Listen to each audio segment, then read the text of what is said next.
La constipation se définit par une diminution de la fréquence des selles associée à une difficulté pour les évacuer. Il en existe deux formes, celle passagère et celle chronique. Plus clairement, on parle de constipation lorsque les selles ne progressent pas suffisamment rapidement dans le côlon, ce qui se traduit donc par des selles trop peu fréquentes, des selles trop dures, responsables de difficultés de défécation. La constipation est donc souvent associée à une sensation d'inconfort au niveau du ventre, abdomen, crampes et ballonnements abdominaux. C'est donc un problème qui mine plus d'un. Voilà pourquoi nous avons décidé de vous éclairer là-dessus. Donc, tour à tour, on verra les causes, les conséquences, les moyens de prévention et le traitement. C'est Allo Afrique Nature, installez-vous confortablement. Alors, sachez déjà qu'il y a plusieurs éléments qui entrent en jeu quand on parle de causes. On a d'une part les causes internes, d'autre part les causes externes. Nous, on va commencer par les causes extérieures ou encore les causes externes. Sachez donc que plusieurs éléments extérieurs entrent en jeu à ce niveau. On va parler d'un changement dans les habitudes quotidiennes. Donc, ça peut être un voyage.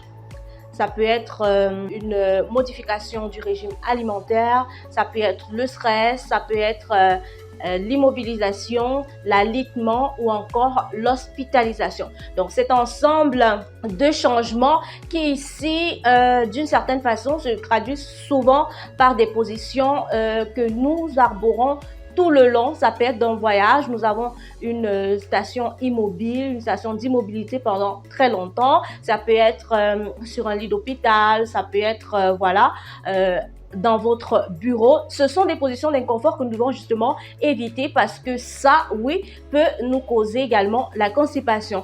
À côté de cela, comme autre élément extérieur, on a ici une situation de vie particulière comme les derniers mois de grossesse. Voilà. À côté de ça, on a également la prise temporaire d'un médicament. Ça peut être un médicament d'antidouleur. Eh bien, à force de le prendre de façon temporaire, il peut aussi vous causer une constipation. Comme autre élément extérieur, on a la prise temporaire d'un médicament tantôt dont on parlait.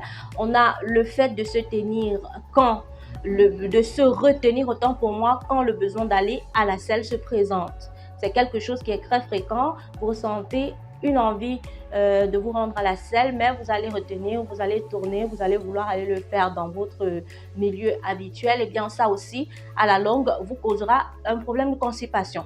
On a une alimentation déséquilibrée, pour dire pauvre en légumes et associée à une consommation insuffisante d'eau. Il y a des gens qui ne boivent pas assez d'eau, c'est pas bon du tout. Il y a également des gens qui ne consomment pas des légumes, mais plutôt des produits farineux. Ça également, c'est un problème. Pour terminer, comme cause extérieure, on a aussi une activité physique faible. Pourtant, ceci améliore le transit intestinal. C'est important de pratiquer du sport. Donc, à côté des causes extérieures, on a les causes internes. Ajoutons à cela que si votre intérieur est sale, il y aura encore plus de risques de constipation. On va ici énumérer deux. Précisément, on va parler du côlon saturé qui est lié à l'accumulation des déchets non éliminés par l'organisme. On va parler de l'indigestion, qui est donc la consommation des aliments qui ne suivent pas le cursus normal dans l'organisme.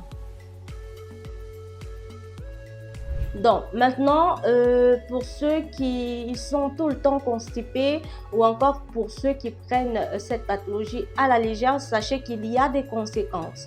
C'est pas du tout bon.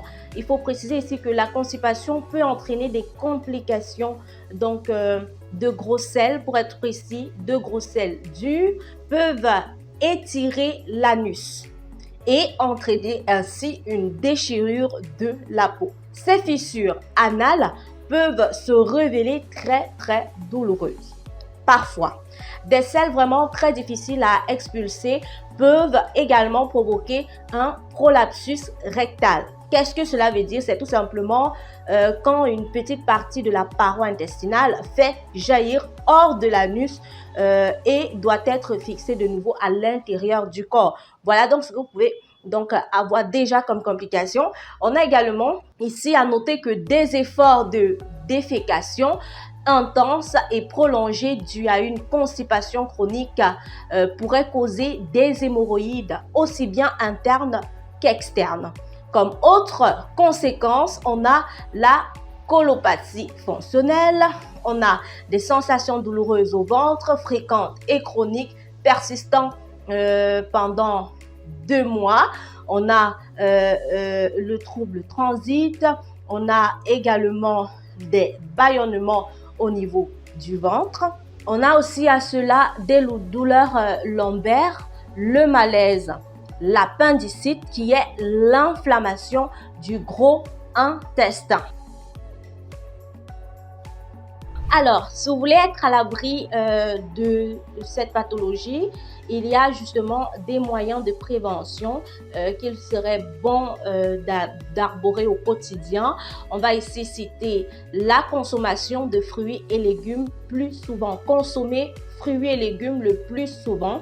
On a la réduction de la consommation d'aliments transformés, donc des aliments à base de farine, pain, gâteau, etc. ou encore la consommation d'aliments surgelés, c'est pas du tout bon pour vous. Autre chose, buvez au moins 8 verres d'eau tous les jours, soit 2 litres d'eau par jour. Faites également des exercices physiques pour stimuler le passage des déchets le long de vos intestins. Il est conseillé de faire soit la marche, soit de la course, mais cependant 30 minutes. Donc, à côté de cela, on a également une autre prévention pour vous, c'est de vous rendre aux toilettes immédiatement lorsque vous en ressentez le besoin. Donc, d'évacuer, faites-le à l'immédiat, ne vous retenez pas du tout. Terminons avec cette prévention. Si vous pensez que votre médicament provoque la constipation, simplement consultez rapidement votre phytothérapeute. Maintenant, pour ceux qui ont une constipation qui récidivise, voilà, une constipation qui est continue, des personnes qui n'ont pas forcément respecté les moyens et les mesures de prévention et qui se retrouvent dans cette situation, comment décanter la situation? On a pour vous donc des moyens de traitement. Si vous n'avez pas eu à respecter les mesures préventives, ce qui a occasionné une constipation, il est bon de rencontrer un phytothérapeute qui vous soumettra donc un traitement adéquat, propice pour décanter la situation. Les experts d'Afrique Nature ont développé ainsi un puissant dépuratif naturel appelé Ultra Power qui nettoie le côlon et le tube digestif, ainsi facilite la digestion et lutte contre la constipation.